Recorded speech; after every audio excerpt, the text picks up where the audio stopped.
जैसे कि आप सभी को मालूम है, एचपीआरसी आने वाले सभी पेपर्स को सीबीटी मोड में लेगा। कंप्यूटर बेस्ड आपके टेस्ट रहने वाले हैं। अगर कंप्यूटर बेस्ड आपके टेस्ट रहते हैं तो फिर नॉर्मलाइजेशन यूज़ होगा, फॉर्मूला भी लगेगा और बहुत सारे सवाल भी आपके निकल के आ रहे हैं कि बेस शिफ्ट कैसे चुनी जाती है, कैसे पता चलेगा कि शिफ्ट आसान थी, कठिन थी, फर्स्ट डे की शिफ्ट कैसी थी, फिफ्थ डे की शिफ्ट कैसी थी, थर्ड डे की शिफ्ट कैसी थी, इवनिंग शिफ्ट कैसी थी, मॉर्निंग शिफ्ट कैसी थी। सारी जानकारी मैं आपको यहाँ पर देने वाला हूँ, क्योंकि आप सभी को मालूम है कि हिमाचल प्रदेश राज्य चयन आयोग हमीरपुर ने एक प्रेस नोटिस जारी किया है और प्रेस नोटिस में साफ साफ मेंशन किया गया है फॉर्मूला, और इसी फॉर्मूला के तहत आपके मार्क्स को नॉर्मलाइज किया जाएगा, ये विभाग ने कहा है।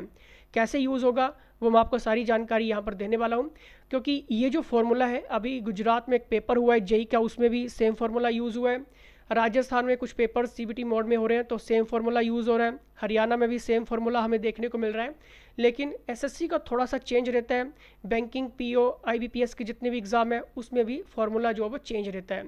लेकिन अगर विभाग ने आपके लिए ये वाला फार्मूला सेट किया है तो इसी फार्मूले को हम डिकोड करेंगे, सारी जानकारी देने वाला हूँ। लेकिन आगे बढ़ने से पहले बता दूँ कि पब्लिक एडमिनिस्ट्रेशन की बुकलेट्स भी यहाँ पर लॉन्च हो चुकी हैं। 2000 क्वेश्चन इसमें आपको बाइलिंगुअल मिल जाएगा विद एक्सप्लेनेशन आपके टॉपिक के अकॉर्डिंग। क्वेश्चन नहीं आपका छूटने वाला है। चाहे फिर हम बात करें सोशियोलॉजी की, इसमें भी 2000 क्वेश्चन आपको मिल जाएंगे एमसीक्यूज फॉर्मेट में आपके टॉपिक के अकॉर्डिंग, और ये कंप्लीट एक्सेस आपको मिलने वाला है। हिस्ट्री के 3500 से 4000 क्वेश्चन आपको मिल जाएंगे, एक भी क्वेश्चन आपका नहीं छूटने वाला है। फिर चाहे शिफ्ट जैसे मर्जी हो, जैसा मर्जी आपका पेपर हो, क्वेश्चन नहीं छूटेगा, ये मैं आपको कह सकता हूँ। पॉलिटिकल साइंस की बात करें, पब्लिक एडमिनिस्ट्रेशन, ज्योग्राफी, ईवीएस की बात करें, एवरीडे साइंस की बात करें, इकोनॉमिक्स की बात करें, हिमाचल जीके की बात करें, English language, Hindi language, child development, pedagogy, psychology, teaching learning process plus BEd topics, sociology की बात करें, करंट अफेयर्स मंथ वाइज, ठीक है। जितने भी क्वेश्चंस हैं, एक भी क्वेश्चंस आपका नहीं छूटेगा अगर आप ये क्वेश्चंस अच्छे से पढ़ लेते हैं, ठीक है। और 150 से ज़्यादा टेस्ट का इंस्टेंट एक्सेस आपको मिलता है। मॉर्निंग और इवनिंग शिफ्ट में आपके टेस्ट रहते हैं, बिल्कुल ये सीबीटी मोड जैसे टेस्ट है, क्योंकि इसमें आप अपना रैंक भी चेक करते हैं, अपना ग्राफ भी चेक करते हैं, कौन स्टूडेंट्स कैसा परफॉर्म कर रहा है, कौन से रैंक पे आ रहा है, कौन से नंबर पे आ रहा है, आप कहाँ पे स्टैंड कर रहे हैं, ये भी आपको पता चल जाएगा। बस ये प्रश्न कर लीजिए, फिर चाहे कोई भी शिफ्ट हो, पेपर में एक भी सवाल नहीं छूटेगा। कंप्लीट एक्सेस की फीस है 499 रुपया, और बहुत सारे अभ्यर्थी अभी अलग अलग जिलों से, तहसीलों से, पंचायतों से ज्वाइन कर चुके हैं। आप पीछे मत रह जाना, ठीक है। अब देखिए टॉपिक के ऊपर चलेंगे। ये नोटिस किस बारे में है? देखिए साथियों, जब किसी परीक्षा के कई शिफ्ट्स होते हैं तो हर शिफ्ट्स का पेपर आसान या कठिन हो सकता है, इसलिए सभी कैंडिडेट्स को फेयर स्कोर देने के लिए नॉर्मलाइजेशंस किया जाता है। इस नोटिस में बताया गया है कि एचपीआरसी में Z score mean standard deviations method से नॉर्मलाइजेशंस किया जाएगा। अब साथियों सवाल ये कि नॉर्मलाइजेशंस क्या करता है? देखिए, नॉर्मलाइजेशंस ये सुनिश्चित करता है कि किसी का शिफ्ट आसान था या कठिन, उससे फाइनल मार्क्स पर कोई भी अन्याय नहीं होना चाहिए। सभी शिफ्ट्स को एक कॉमन स्केल के ऊपर लाया जाता है और ये फॉर्मूला आपका रहने वाला है। इस फॉर्मूले को हम डिकोड करेंगे। एक्शन का मतलब क्या है, ठीक है। देखिए, एक्शन का मतलब रहता है कैंडिडेट का नॉर्मलाइज्ड स्कोर। ये नॉर्मलाइज्ड स्कोर क्या है ये मैं आपको आगे सैंपल के जरिए बताऊंगा। S2 का मतलब है उस शिफ्ट की स्टैंडर्ड डेविएशन, बड़े ध्यान से सुनिए, उस शिफ्ट की स्टैंडर्ड डेविएशन जिसमें सबसे ज़्यादा एवरेज मार्क्स थे, इसको हम बेस मानेंगे। कैसे मानेंगे वो मैं आपको सैंपल्स के जरिए आगे चल के बताता हूँ। और क्वेश्चन किस तरह से शिफ्ट में चेंजेस होते हैं, उसका वेरिएशन कैसा रहता है, ये भी मैं आपको लाइव यहाँ पर दिखाने वाला हूँ। S1 का मतलब क्या है? कैंडिडेट वाले शिफ्ट की SD। X का मतलब कैंडिडेट के रो आपके मार्क्स, ठीक है। एक्स एवरेज का मतलब है कैंडिडेट वाले शिफ्ट का एवरेज। याद रखो, कैंडिडेट वाले शिफ्ट का एवरेज एक्स, यानी कि देखिए साथियों, कोई भी शिफ्ट है, ठीक है, मॉर्निंग शिफ्ट है, इवनिंग शिफ्ट है, फिफ्थ डे की शिफ्ट है, सिक्स्थ डे की शिफ्ट है, थर्ड डे की शिफ्ट है, आपको कोई मतलब नहीं होना चाहिए। आपको मतलब होना चाहिए अपनी शिफ्ट का, ठीक है। आपको मतलब होना चाहिए कि भाई मुझे अपनी शिफ्ट में बेस्ट ऑफ बेस्ट देना है, बाकी मुझे कोई मतलब नहीं है, ठीक है, कि कौन कैसा परफॉर्म किस शिफ्ट में कर रहा है, कोई दिक्कत नहीं। आपको अपनी शिफ्ट से मतलब होना चाहिए। वाई एवरेज, हाईएस्ट एवरेज वाले शिफ्ट का एवरेज, ठीक है। अब देखिए, जिस शिफ्ट का पेपर कठिन था उन छात्रों के मार्क्स बढ़ेंगे। जिस शिफ्ट का पेपर आसान था उनके मार्क्स एडजस्ट किए जाएंगे और कम भी होते हैं। अब देखिए, मान लीजिए अगर किसी ने 80 मार्क्स ले लिए, 70 मार्क्स ले लिए और बाद में पता चलता है तो 55 उसके रह गए, 50 नंबर ही उसके रह गए 70 नंबर लाने के बावजूद भी, ठीक है, तो कैसा लगेगा? बहुत बुरा लगेगा, क्योंकि एक एक नंबर आपके लिए कीमती है। लेकिन अगर कम हो रहे हैं तो उस शिफ्ट में सभी के कम होंगे। जैसे मैंने पहले कहा कि आपको अपनी शिफ्ट से मतलब है, सही है। अब देखिए, मान लीजिए अगर पेपर 5 दिन चलता है, सपोज करो एचपीआरसी ने डेट अनाउंस कर दी कि भाई आपका टीजीटी आर्ट्स का एग्ज़ाम जनवरी 10 से लेकर जनवरी 15 तक चलने वाला है। 5 दिन आपका पेपर चलेगा। सही है। धूप है, बारिश है, अगर रोड ब्लॉक है तो हो सकता है कि कैंसिल भी हो जाए बर्फ़बारी के चलते, लेकिन वो तब होता है, मैंने पहले भी कहा है, बर्फ़बारी में पेपर कैंसिल नहीं होता है, वो तब होता है जब रोड बिल्कुल क्लोज़ हो जाए, बंद हो जाए और ऐसी सूचनाएं हमें मिलें कि भाई रोड बंद है, ठीक है, तब उस केसेस में हो सकता है, ठीक है। जैसे कि पुलिस कांस्टेबल में जब बारिश हुई थी, ठीक है, एक दिन पहले ही नोटिस आ गया था कि भाई अगले दिन कोई भी ग्राउंड में ना आए क्योंकि भर्ती जो वो पोस्टपोन हो चुकी है, बारिश के चलते होती, क्योंकि ग्राउंड काफ़ी गीले थे, ठीक है। अगर आपके केसेस में ऐसा होता कि बहुत सारी बर्फ़बारी हो गई, सही है, इतनी बर्फ़बारी हो गई कि भाई रोड ब्लॉक हो गई, ऊपर का जो हिमाचल है हमारा, ठीक है, तो उस केसेस में हो सकता है। बाकी अब आपको जो तैयारी करनी वो ये मानकर चलिए कि भाई मुझे जनवरी तक का टाइम है, ठीक है, जनवरी में आपके पेपर हो जाएंगे। अब देखिए कुल शिफ्ट आपकी कितनी होती हैं, 5 शिफ्ट आपकी होती हैं, सॉरी 10 शिफ्ट आपकी हैं, 5 दिन आपका पेपर चलने वाला है, टोटल 10 शिफ्ट है। हर शिफ्ट में 5000 बच्चे बैठते हैं, ठीक है। अलग अलग डिस्ट्रिक्ट में अलग अलग सेंटर्स बने हुए हैं, ठीक है, तो मतलब जो भी मॉर्निंग शिफ्ट है, इवनिंग शिफ्ट है, उस शिफ्ट में कितने बच्चे बैठ रहे हैं, 5000 बच्चे बैठ रहे हैं टोटल, सही है। टोटल कैंडिडेट्स कितने हैं, 50,000 हैं। 70,000 बच्चों ने फॉर्म भरा था, 65,000 बच्चों ने फॉर्म भरा था, लेकिन कुछ बच्चों की रिजेक्शन लिस्ट भी, तो बाद में हमें डेटा मिल के आया 50,000 का, ठीक है। मतलब ये आप मानकर चलो कि 50,000 बच्चे हैं टोटल, ठीक है। हर शिफ्ट का कहीं पेपर आसान होगा, कठिन होगा, मॉडरेट होगा, तो एक ही स्कोर अलग अलग शिफ्ट में अलग अलग मतलब रखता है। मान लीजिए अगर आपका पेपर बहुत कठिन था, बहुत कठिन पेपर था आपका, और आपने मार्क्स लिए 60, ठीक है, और बाद में ये पता चलता है कि कठिन पेपर था, तो बाद में आपके जो फाइनल नॉर्मलाइज्ड होके मार्क्स आपके बने वो आपके 90 के बराबर भी हो सकता है। कैसे होगा वो आपको आगे चल के बताता हूँ। अगर आपका पेपर बहुत आसान था, 70 मार्क्स आपने लिए, बाद में पता चलता है कि भाई 60 रह गए आपके, ठीक है।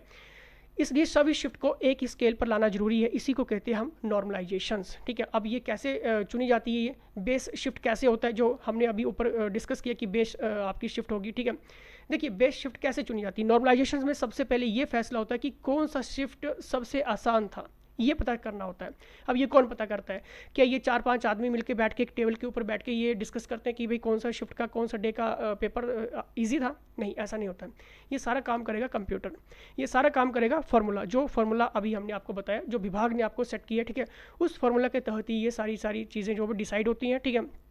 इसमें कोई भी ह्यूमन का रोल नहीं है, इसमें सारा का सारा रोल कंप्यूटर का है, सॉफ्टवेयर का है, फार्मूला का है, सही है। अब देखिए मान लीजिए 10 शिफ्ट आपकी होती है, हर रोज़ 2 शिफ्ट, 5 दिन का पेपर चल रहा है, ठीक है। शिफ्ट 1 डेट अनाउंस हो चुकी है कि भाई 10 जनवरी को आ जाइए सुबह, शिफ्ट 1 का पेपर हो रहा है, 60 मार्क्स वहाँ पर लेकर आ रहा है एक टॉपर, ठीक है, रो मार्क्स, लेकिन उसको हम ये फाइनल मार्क्स नहीं कहेंगे, ये उसका रो मार्क्स होगा, ठीक है। लेकिन उस शिफ्ट का एवरेज कितना निकल के आ रहा है, टोटल एवरेज कितना है, एक्स एवरेज कितना है, 52 है उस शिफ्ट का, शिफ्ट 1 का, ठीक है।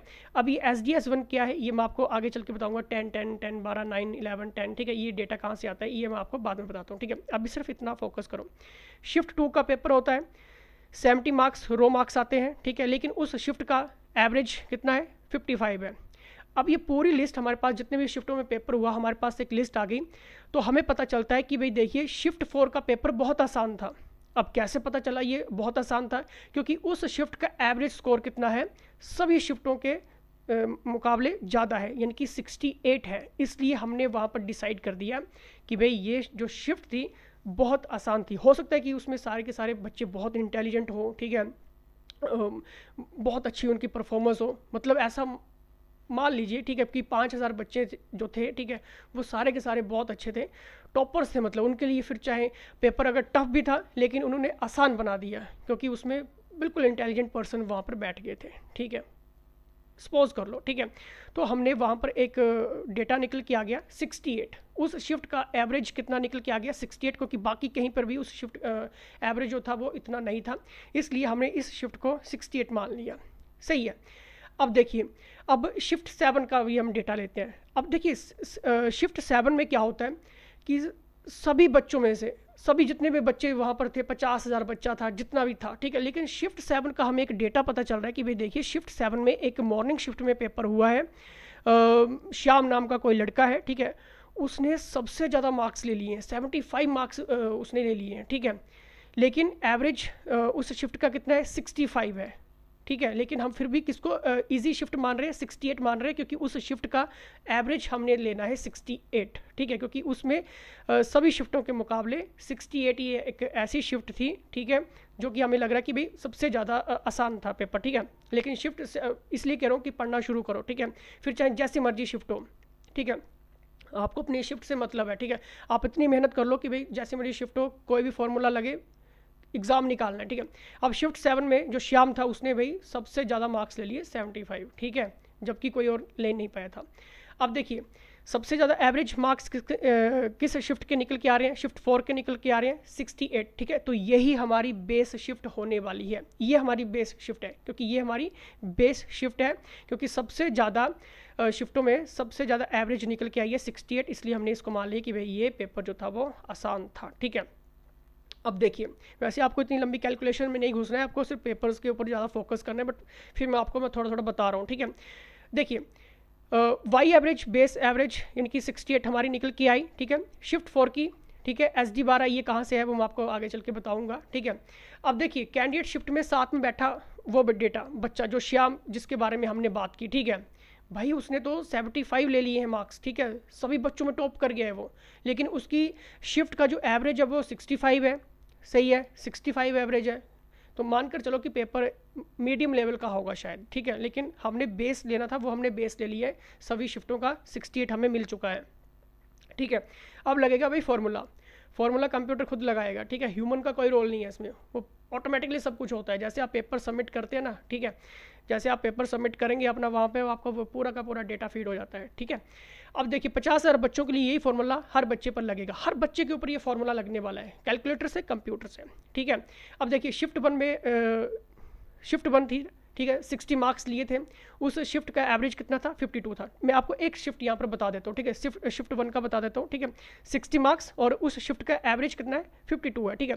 इसी के ऊपर हम फार्मूला अभी यूज़ करेंगे, सही है।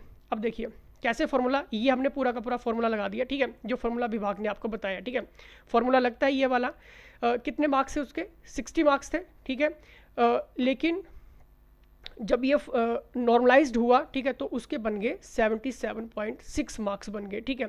अब देखिए ये जो डेटा है मैं आपको आगे चल के बताता हूँ कि SD-S1 कहाँ से आता है, ये 10 कहाँ से आया, ठीक है, ये पूरी डिटेल हमारे पास बन जाएगी, हर एक बच्चे के ऊपर ये फार्मूला लागू होगा, सही है, और उसके बाद ये नॉर्मलाइज्ड होकर उसके मार्क्स जो वो स्क्रीन के ऊपर आ जाएंगे, ये जो जैसे फार्मूला यूज़ होगा, सही है। फार्मूला यूज़ होने के बाद अब सवाल ये कि S1 S2 कहाँ से आता है, स्टैंडर्ड डेविएशंस कहाँ से आती है, जिसके बारे में हमने ये डिस्कस किया, ठीक है, उस शिफ्ट की SD-S1 ये क्या चीज़ें, ठीक है, ये मैं आपको यहाँ पर क्लियर कर देता हूँ, सही है। अब देखिए SD कभी भी किसी एक बच्चे से नहीं आता है, SD पूरे शिफ्ट के सभी स्टूडेंट्स के मार्क्स से निकलता है, ये याद रखो, ठीक है। एग्जाम्पल में हमने शिफ्ट 4 को बेस शिफ्ट माना था, क्योंकि 68 थे सभी शिफ्टों में, सबसे एवरेज हाई था, ठीक है, तो उसकी SD निकल के आती है 12, ठीक है। अब देखिए SD उस शिफ्ट में चिल्ड्रन के मार्क्स मतलब देखिए अगर मार्क्स ऊपर या नीचे हैं तो SD ज़्यादा होगी, अगर मार्क्स आसपास हैं तो SD कम। देखिए साथियों SD पूरे शिफ्ट के हज़ारों बच्चों के मार्क्स कितने यहाँ वहाँ बिखरे हुए हैं, ठीक है, उनका एक स्कोर है। S2 वह SD है जिसके शिफ्ट का एवरेज सबसे ज़्यादा बेस शिफ्ट, तो हमने SD-12 लिया वहाँ पर केवल समझाने के लिए एज्यूम किया था, ठीक है। रियल एग्जाम में बोर्ड ये SD अपने कहाँ से लेगा, डेटाबेस से लेगा, सही है, जो उसके पास डेटा है, जितना भी डेटा उसके पास आया हुआ, जितने बच्चे वहाँ पर अपीयर हैं, ठीक है, तो उस हिसाब से ये सारी चीज़ें बनती हैं। अब देखिए मैं आपको एक चीज़ यहाँ पर क्लियर करता हूँ कि क्वेश्चंस ऑफ वेरिएशंस कैसे पता चलेगा कि किस तरह से क्वेश्चंस रहते हैं। ये कंप्लीट एडिशंस आपको मिल जाएगा, ठीक है, चाहे वो आपका पब्लिक एडमिनिस्ट्रेशन है, child development, pedagogy, psychology, teaching learning process, कोई भी फोल्डर्स ओपन करो जो भी आपको रीड करना है कंप्लीट, इसमें आपको बुकलेट्स मिल जाएंगी। सैम्पल्स मैं आपको यहाँ पर दिखा देता हूँ कि किस तरह से रहते हैं। जैसे मान लीजिए ये सोशियोलॉजी की सारी की कंप्लीट सोशियोलॉजी है, ठीक है, डेली इसमें अपडेट्स होता है, डेली सोशियोलॉजी में अपडेट होता है, पब्लिक एडमिनिस्ट्रेशन में भी, इसमें हम 2000 क्वेश्चन जो वो इंक्लूड करने वाले हैं, ठीक है, अभी आई थिंक 700-800 क्वेश्चन इंक्लूड हुआ होगा, ठीक है, तो ये डेली अपडेट्स आपको मिल रहा है, ठीक है। अब देखिए जैसे मान लीजिए ये क्वेश्चंस काफ़ी अभी हाईलाइट हुआ है, मैक्स वेबर के अनुसार कौन सी इकाइयाँ सदैव प्रभुत्व डोमिनेशंस के लिए संघर्ष करती हैं, ठीक है, उठाइए कोई भी प्रीवियस पेपर, मैक्सिमम आपको ये क्वेश्चन देखने को मिलेगा। और इसी तरह से जितने भी हमारे सब्जेक्ट एक्सपर्ट्स हैं, फील्ड एक्सपर्ट्स हैं, जो नॉलेज रखते हैं, जैसे सोशियोलॉजी की बात करें तो जिनके पास सोशियोलॉजी की एक्सपर्ट्स हैं वो, उनका पूरा का पूरा आपको नॉलेज यहाँ पर क्वेश्चंस के माध्यम से और प्रॉपर ये इंग्लिश और हिंदी में आपको पढ़ने के लिए मिल जाएगा, सही है। कंप्लीट है, कंप्लीट एडिशंस आपको मिल रहे हैं। पब्लिक एडमिनिस्ट्रेशंस की बात करें तो ये कंप्लीट बुकलेट्स आपको मिल जाएंगी। इसमें भी 2000 क्वेश्चंस इंक्लूड होने वाला है, 700-800 क्वेश्चंस इसमें इंक्लूड हो चुका है टॉपिक वाइज, ठीक है। और एमसीक्यूज फॉर्मेट में, जैसे कि ये क्वेश्चंस काफ़ी ज़्यादा हाई, जैसे कि हमारे कोड रहते हैं, जैसे 211 पब्लिक एडमिनिस्ट्रेशन, ठीक है, बहुत इजी टू एक्सेस रहता है, सिंपल एक्सेस, पढ़ने में बहुत कुछ कोई दिक्कत नहीं होती, ठीक है, क्योंकि फ़ॉन्ट इतने बड़े हैं, साथ में क्वेश्चंस का आंसर दिए गए हैं, साथ में इंग्लिश और हिंदी का आपको एक्सप्लेनेशन भी यहाँ पर मिल जाएगा, ठीक है, एक भी क्वेश्चन आपका नहीं छूटेगा। ज्योग्राफी के कंप्लीट मोड्स आपको मिल जाएंगे, जैसे कि अगर हम बात करें कोड 1566 की, तो इसमें हमने कौन कौन से टॉपिक्स को इंक्लूड किया है, वो सारे के सारे क्वेश्चंस आपको एमसीक्यूज फॉर्मेट में पढ़ने के लिए मिल जाएंगे, हिंदी और इंग्लिश दोनों भाषाओं में। जैसे कि कोड हमारा 1569 है, तो इसमें हमने कौन कौन से क्वेश्चंस को इंक्लूड किया है, जितने भी आपके टीचिंग एग्जाम पिछले 5-6 सालों में हुए हैं, कहाँ कहाँ से क्वेश्चंस अभी हाईलाइट हुए हैं, मेन टॉपिक्स क्या है, वो सारे के सारे क्वेश्चंस आपको मिल जाएंगे। इसलिए कह रहा हूँ 499 रुपया आपकी लाइफ चेंजिंग करने वाली फीस होगी, एक भी क्वेश्चन आपका नहीं छूटने वाला है, ठीक है। अब देखिए, जैसे कि क्वेश्चन ऑफ वेरिएशंस की मैं बात कर रहा था, लाइव की बात कर रहा था कि कैसे चेंजेस होता है। मान लीजिए आपकी शिफ्ट 1 आ गई, शिफ्ट 1 में मॉर्निंग में पेपर क्वेश्चन आ गया, निम्नलिखित में से कौन सी मृदा भारी वर्षा और उच्च आर्द्रता वाले क्षेत्रों में पाई जाती है, which of the following soils is found in areas of heavy rainfall and high humidity, ठीक है, कहाँ पे पाई जाती है, ठीक है, पीट मृदा, ठीक है, मतलब पीट मृदा जो है वो भारी वर्षा और उच्च आर्द्रता वाले क्षेत्रों में पाई जाती है। अब पीट मृदा क्या है, ठीक है, पीटी सॉइल क्या है, कंप्लीट एक्सप्लेनेशन आपको इंग्लिश में मिल जाएगा, ठीक है, कहाँ कहाँ पे मिलती है ये भी आपको मिल जाएगा, ठीक है, और हिंदी में भी आपको ये पढ़ने के लिए कंप्लीट एक्सेस आपको मिल जाएगा, ठीक है। अब जैसे मान लीजिए सोइल्स का टॉपिक चल रहा है, सोइल सब्जेक्ट है आपका, ठीक है, शिफ्ट 2 होती है आपकी इवनिंग में, तो वहाँ पर आपको क्वेश्चन आ जाएगा, हिमानी मिट्टी यानी कि ग्लेशियर क्ले और मोरेन से मिश्रित मोटी निक्षेप परतें होती हैं। मतलब आपका टॉपिक तो वही चल रहा है, सोइल्स का ही चल रहा है, लेकिन सोइल से अलग अलग क्वेश्चंस यहाँ पर हो रहे हैं, ठीक है। दून, भावर, दोआब, कैरेवा, ठीक है, मिश्रित मोटी निक्षेप परतें होती हैं, तो उसको हम कहेंगे कैरेबा। इंग्लिश और हिंदी दोनों में आपको पढ़ने के लिए मिल जाएगा, सही है, ये कंप्लीट।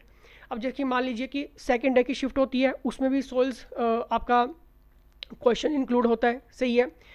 सोइल तो हमारा टॉपिक चल रहा है, सब्जेक्ट चल रहा है, लेकिन वहाँ पर क्वेश्चंस ऑफ वेरिएशन देखो कैसे कैसे चेंज हो रही है। मिट्टी की बात कर रहे हैं अभी हम, ठीक है, पिछले 2 क्वेश्चंस भी सोइल से रिलेटेड थे, तो मॉर्निंग का जो शिफ्ट पेपर हो रहा है तो उसमें भी देखिए एग्जामिनर ने कैसा क्वेश्चन डाल दिया कि मिट्टी की कौन सी परत ह्यूमस को समाहित करती है जो मिट्टी को उपजाऊ बनाती है, ठीक है, contains humus that makes the soil fertile, ठीक है। तो ये ऑप्शंस हिंदी में भी है, इंग्लिश में भी है, ठीक है। तो इसमें आपको पूरा एक्सप्लेनेशन और एक्यूरेट 100% एक्यूरेसी के साथ ही सारी की सारी बुकलेट्स आपको मिलती हैं, ठीक है।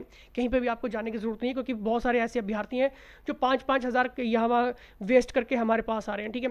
ये सारे के सारे क्वेश्चन और वेरिएशन आपको मिल जाएगी। जैसे कि काली मिट्टी को निम्नलिखित में से किस नाम से जाना जाता है, मान लीजिए कि 4th शिफ्ट हो रही है, वहाँ पर भी टॉपिक जो आपका मिट्टी का चल रहा है, लेकिन मिट्टी से रिलेटेड ये क्वेश्चन जो है वो डाल दिए। अब ये देखिए, ये क्वेश्चन सभी को आता था, ठीक है, तो मतलब जो शिफ्ट में बैठे होंगे उनके लिए आसान होगा ये क्वेश्चन टैकल करना, ठीक है। रेगुलर मिट्टी कहते हैं, ठीक है। एक्सप्लेनेशन भी आपको हिंदी और इंग्लिश दोनों में भाषा में मिल जाएगा, सही है। और उसी तरह से अगर हम बात करें इंडियन इकोनॉमी की कैपिटल मार्केट की, अब देखिए ये आपके टॉपिक में भी है, ठीक है, इसमें कम से कम 3 से 4 हज़ार क्वेश्चन इंक्लूड हुआ है, सही है। पूरा का पूरा आपका इकोनॉमी एनसीईआरटी कवर हमने कर दिया, ग्रेजुएशन बेस हमने कर दिया है, और जो भी आपके टॉपिक्स में क्वेश्चन है वो सारे के सारे इसमें आपको मिल जाएंगे, हिंदी और इंग्लिश दोनों भाषाओं में आपको यहाँ पर पढ़ने के लिए मिल जाएगा। जैसे कि ये 143 पेजेस की है बुकलेट रहती है। अब बात करते हैं यहाँ पर जितने भी ये टेस्ट चल रहे हैं हमारे, ठीक है, हिंदी ग्रामर के स्टार्ट हो चुके हैं, हमने बहुत सारे टेस्ट को कवर कर दिया, ज्योग्राफी को कवर कर दिया है, आपके पॉलिटी को कवर कर दिया है, child development, pedagogy, psychology, teaching learning process को हमने कवर कर दिया है, इकोनॉमी को हमने कवर कर दिया है, पॉलिटी को हमने कवर कर दिया, ठीक है। अब देखिए ये जो टेस्ट होते हैं, ठीक है, इसमें आप अपना रैंकिंग भी पता करते हैं, ठीक है, रैंक भी आपको शो होता है कि आप कौन से रैंक पे चल रहे हैं, आपका परसेंटेज क्या रहा है, ठीक है। जैसे कि अभी ये है, ठीक है, काफ़ी अच्छे मार्क्स ही गेन कर रहे हैं, ठीक है, बाकी कहाँ कहाँ पे स्टैंड कर रहे हैं, बाकी के नंबर क्या आ रहे हैं, क्योंकि छोटी छोटी चीज़ें जो आपको महान बनाने वाली हैं, ठीक है। 499 रुपये में कंप्लीट एक्सेस आपको मिल रहा है, ठीक है। अगर आपने ज्वाइन करना है सिंपल व्हाट्सएप पे मैसेज डालिए। जैसे कि ये रात को हिंदी का टेस्ट हुआ है, ठीक है, हिंदी ग्रामर का, बहुत इंपॉर्टेंट क्वेश्चन, कोई भी पेपर हमने किसी भी स्टेट का उठाया, हर पेपर में ये क्वेश्चन देखने को मिल गया, सही है। तो इस तरह से जब आपको सारी की सारी कलेक्शन मिल जाएगी, फिर चाहे जैसा मर्जी शिफ्ट हो, जैसा मर्जी क्वेश्चन हो, कहीं से भी आ जाए, क्वेश्चन नहीं छूटने वाला है। दशरथ के पुत्र राम ने रावण को मारा, इस वाक्य में कौन सा पद कारक बनने की सबसे कम योग्यता रखता है। अब देखिए इस तरह के क्वेश्चंस भी आ रहे हैं। अगर आप बेस पढ़ रहे हैं, थोड़ा सा एडवांस जरूर पढ़ लेना, ठीक है। तो ये साथ में आपको ऑप्शंस भी मिलेगा, और देखिए ऑप्शंस के साथ कंप्लीट एक्सप्लेनेशंस भी आपको मिलने वाला है, क्योंकि ये हिंदी है इसलिए एक ही लैंग्वेज यूज़ होती है, ठीक है। बाकी पॉलिटी, हिस्ट्री, ज्योग्राफी जितना भी आपके सब्जेक्ट्स हैं दोनों भाषाओं में आपको मिलता है, ठीक है। अगर आपको कंप्लीट एक्सेस लेना है सिंपली 8278723715 पर मैसेज डालिए, अभी डालिए, और ये 499 का पैकेज ज्वाइन कर लीजिए। मैं आपको एक प्रॉमिस देता हूँ यहाँ पर कि क्वेश्चंस आपका नहीं छूटने वाला है, क्योंकि सारे के सारे क्वेश्चंस एक्सपर्ट्स फील्ड जिनके पास एनहेंस नॉलेज है, चाहे हम यहाँ पर बात करें एंशिएंट हिस्ट्री की बात करें, ठीक है, ये कंप्लीट बुकलेट्स आपको मिल जाएंगी। आपका EVS की बात करें, ठीक है, आपके मॉडर्न हिस्ट्री की बात करें, ऐसी बुकलेट्स बहुत सारी हैं। मतलब इन क्वेश्चन को कंप्लीट करने के लिए 3-3, 4-4, 5-5 बुकलेट्स हमने बनाई हैं। इंडियन पॉलिटी रैंकर्स की बात करें तो ये भी आपको मिल जाएगी। Child development, pedagogy, psychology, teaching learning process के जितने भी क्वेश्चंस हैं वो सारे आपको इसमें मिल जाएंगे। मेडिवल हिस्ट्री की बात करें तो देखिए मेडिवल हिस्ट्री की बुकलेट्स है, इसमें आपको सारे के सारे क्वेश्चंस आपको हिंदी और इंग्लिश दोनों भाषाओं में पढ़ने के लिए मिल जाएंगे, ठीक है। PDF फॉर्मेट में आपको इंस्टेंट एक्सेस मिलता है, सही है। ज्योग्राफी NCERT की बात करें, ग्रेजुएशन बेस की बात करें, या फिर आपके टॉपिक्स की बात करें, सब कुछ आपको मिलेगा। करंट अफेयर्स मंथ वाइज आपको यहाँ पर मिल जाएंगे, ठीक है। MCQs फॉर्मेट में, क्यूज फॉर्मेट में। इंडियन इकोनॉमी की बात करें तो ये सारी की सारी बुकलेट्स जैसे जितनी भी हैं, ठीक है, तो ये सारी की सारी आपको मिल जाएंगी, ठीक है। अगर आपको ये कंप्लीट एडिशन लेना है, विद टेस्ट आपको लेना है, सिर्फ 499 रुपये फीस है, लाइफ चेंज करने वाली फीस है, ये मैं आपको प्रॉमिस यहाँ पर देता हूँ। Thank you.